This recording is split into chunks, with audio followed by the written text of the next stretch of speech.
ঘাটে আটকা পড়েছে ট্রাক বোঝাই তরমুজ, চিন্তার ভাঁজ ব্যবসায়ীদের কপালে।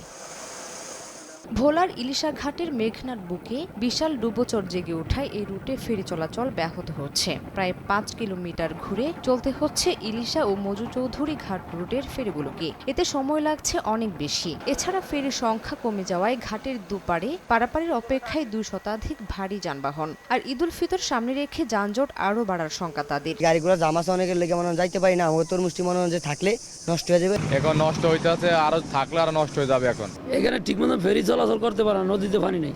নদী বাইধ্যা দেওয়ার কারণে আমরা এখানে যাইতে পারি না, ২-১ দিন পরে আমরা ফেরি পাই। বিষয়টি ঊর্ধ্বতন কর্তৃপক্ষকে জানানো হচ্ছে বলে জানান বিআইডব্লিউটিসির কর্মকর্তা।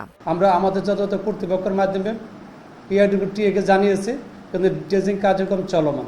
আর ড্রেজিংয়ের মাধ্যমে শিগগিরই রুটটি পুরোপুরি সচল করার কথা জানায় বিআইডব্লিউটিএ। ১, ২, ৩ ঢাকায় জমি জিতে নিন ১০০% ক্যাশব্যাক সহ ২০ কোটি টাকার পুরস্কার।